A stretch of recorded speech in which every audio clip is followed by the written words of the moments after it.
sampai nak bercakap tentang aku, kata Aisyah. Dalam Al-Quran pula, dengan wahyu yang akan dibaca. Ubay ibn Ka'ab berpesan kepada muridnya, Ya Hana, taqarrab ila Allah. Wahai orang yang aku sayang, orang yang ni, yang berbahagia, dekatkanlah diri kamu kepada Allah. Dan kamu tidak akan mampu mendekatkan diri kamu kepada Allah dengan sesuatu yang lebih dia cintai daripada apa yang keluar daripadanya sendiri. Iaitulah Al-Quran. Dia pesan kepada murid dia baca Quran, rajin baca Quran. Kenapa? Kerana inilah yang paling ibadat yang Tuhan suka.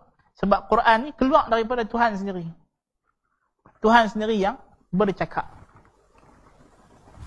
So itu adalah ijma' daripada Malik ibn Dinar telah meriwayatkan, dia kata aku berjumpa 70 orang sahabat, semuanya mengatakan selain daripada Allah makhluk, kecuali Al-Quran dia kalam Allah. Kerana apa yang kita nampak ada dalam alam ini semuanya makhluk. Apa yang kita dengar dalam alam ni makhluk belaka. Suara manusia, suara burung. Kecuali satu ya. Al-Quran yang kita baca, yang kita dengar, yang kita tengok tu, itu adalah kalam Allah. Walaupun ulama ahli sunnah bersepakat dakwat, kertas, itu makhluk lah. Tapi yang dimaksudkan isi kandungan, seperti kata Ummu Salamah, ma baina dafataini kalam Allah. Di antara dua lembaran mushaf itu kalam Allah. Macam kita duk baca sekarang ni akidah Imam Al-Bukhari. Tetapi kertas dakwat Imam Bukhari punya. Tak lah kan? Tapi kalam yang tertulis dalam kertas kita ini, yang ditulis dengan dakwat kita ini, yang dibaca dengan suara saya ini, suara-suara saya lah, mulut-mulut saya, lisan-lisan saya, gigi-gigi saya, tekak-tekak saya. Tetapi yang keluar daripada saya ini, bila saya baca wa annal Qur'ana kalamullahi ghairu makhluqin liqaulihi, ini perkataan Imam Bukhari. Kita baca hadis Nabi, innamal a'malu binniyat. Suara-suara kita, lidah-lidah kita, mulut-mulut kita. Tetapi yang kita baca itu bukan perkataan kita. Perkataan Nabi sallallahu alaihi wasallam. Tidaklah menjadikan bila kita sebut perkataan Nabi, kita jadi Nabi. Tidak juga menjadikan bila kita sebut perkataan Imam Bukhari, kita menjelma jadi Imam Bukhari. Yang menjadi iskal pada ahli kalam, dia kata, kalau kita dah sebut perkataan Tuhan, macam mana Tuhan masuk dalam kita, dia kata. La ilaha illallah. Masalah lah kalau hang fikir macam itu. Kan? Dengan logik akal mana kau kata macam itu? Siapa manusia mana dalam dunia ni yang faham lagu tu? Tak ada. Engkau seorang saja yang miring, yang otak dah sengit. Kan? Ahli kalam memanglah dia jununun lahu funun. Kan? Junun murakkab, gila murakkab. Tak, kita ada jahil murakkab. Jahil, bodoh tapi tak sedar. Tapi kalau ahli falsafah ni dia lebih lagi. Dia gila tapi tak sedar kata dia gila. Kan? Ada lebih orang lebih gila daripada orang yang tak yakin dia tu wujud ke tidak. Betul tak? Kan? Ahli falsafah dia kalau nak fikir, dia kata benda pertama kita kena fikir ialah kita ni wujud ke tak wujud. Kalau kita dah boleh buktikan kita wujud, barulah kita boleh bincang benda lain. Habaq dia kalau itu tak apa, tunggulah. Aku rasa hang tak wujud kot. Kan? Perbincangan falsafah mereka ini terlalu, dikatakan punca akidah ini masuk ialah syubhat daripada orang Nasrani. Bila orang Nasrani berhujah dengan segolongan ahli kalam, dia kata, apa pendapat kamu tentang Isa? Kalau kamu kata Isa makhluk, Allah Ta'ala mengatakan Isa kalimahnya. Kalimatullah. Kalimatun minallah. Dan wa kalimatuhu alqaha ila Maryam wa ruhun min, Nabi kata. Dan kalau kamu kata Isa, dan kalau macam itu, kalau Isa adalah makhluk dan dia kalimah Allah makhluk. Quran makhluk. Kalau Quran bukan makhluk, kalimah Allah bukan makhluk, maka Isa bukan makhluk. Syubhat dia bagi. Ini golongan ahli kalam tak erti nak jawab. Maka mereka nak lari daripada syubhat ni, mereka kata Quran makhluk. Tanpa mereka menyedari, apabila mereka mengatakan Quran makhluk, akan menjebakkan ke dalam bid'ah yang lebih dahsyat lagi.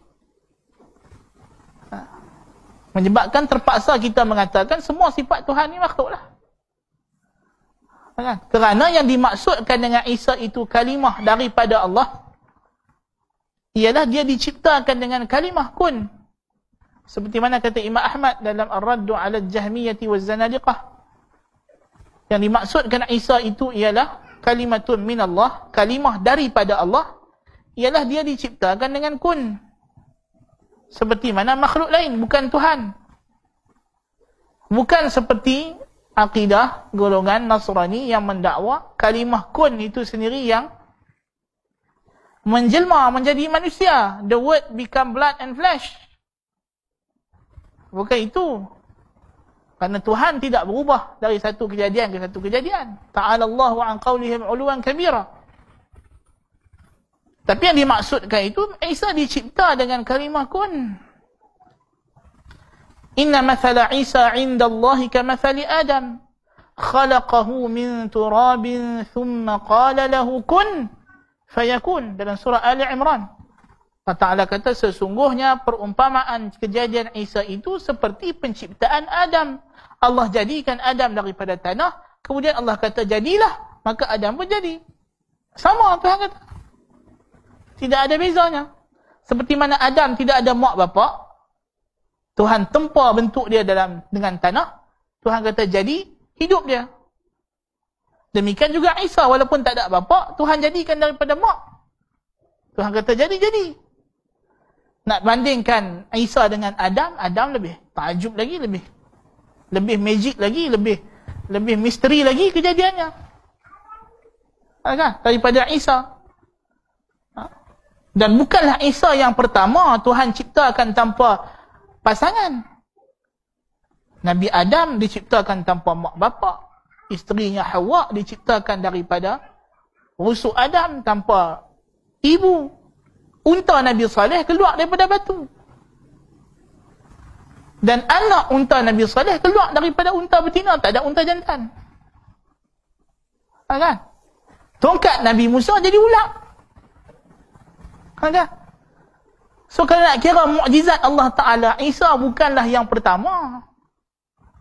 Dan bukanlah benda yang terlalu pelik sangat bagi Allah Ta'ala. Sehingga kamu sampai nak kata Isa ni anak Tuhan. Kalau Isa anak Tuhan, kenapa tak kata Adam pun anak Tuhan sekali? Kenapa tak kata unta Nabi Saleh pun anak Tuhan juga? Kan? Kalau nak kira lagu tu lah. Jadi maknanya, syubhat itu sebenarnya tidaklah begitu rumit untuk dijawab kerana Quran dah terangkan. Tetapi bila mereka cuba nak fikir dengan akal mereka sendiri tanpa berpandu kepada Al-Quran, mereka memberi jawapan yang sesat dan silap. Jadi sebab itulah bila ditanya kepada orang Nasrani kemudiannya, bagaimana akidah kamu kepada Isa? Dia kata macam akidah golongan yang kamu panggil Ahli Sunnah, yakni Asy'ariyah, terhadap Al-Quran. Kerana Asy'ariyah kata Quran yang kita baca ini makhluk. Jelmaan daripada kalamullah. Ibarat. Jadi macam mana kalamullah menjelma menjadi Isa di sisi Nasrani, dia kata macam itulah juga. Hampa punya orang Asy'ariyah kata kalamullah menjelma menjadi huruf dalam mushaf. Dan huruf itu makhluk. Kan? Jadi akidah ini batil. Dan Ahli Sunnah wal Jamaah telah berijma', ulama Ahli Sunnah ijma', tidak ada khilaf dalam kitab Syarah Usul I'tiqad Al-Lalikai ini sendiri. Al-Lalikai telah membawakan sejumlah 550 orang ulama salaf yang mengisbatkan Al-Quran kalamullah ghairu makhluk, dan sesiapa yang mengatakan ia makhluk maka ia adalah kafir. Ijma' Ahli Sunnah wal Jamaah. Dan ma'ruf, masyhur peristiwa Imam Ahmad ibn Hanbal dan ulama-ulama Ahli Sunnah lain yang berhadapan dengan golongan ahli kalam daripada Jahmiyah dan Mu'tazilah. Masa zaman Al-Ma'mun itu dia bukan Mu'tazilah saja. Ada di kalangan mereka yang saki baki ataupun firqah-firqah penghujung bagi pengikut Jaham bin Safwan sendiri diikuti oleh, sebab Mu'tazilah sendiri, Wasil bin Atha' dengan Amr bin Ubaid tidak pernah kata Quran ni makhluk. Seperti Imam Ibn Qayyim sebut dalam Nuniyah, Wasil bin Atha' sendiri tak pernah kata Quran makhluk. Tetapi pengikut mereka kemudiannya setelah Ahmad bin Abi Du'ad berguru dengan Bishr al-Marisi dan sebagainya, dia mengambil akidah Jahmiyah yang mengatakan Al-Quran makhluk, ta'ala Allahu an qawlihim uluwan kabira.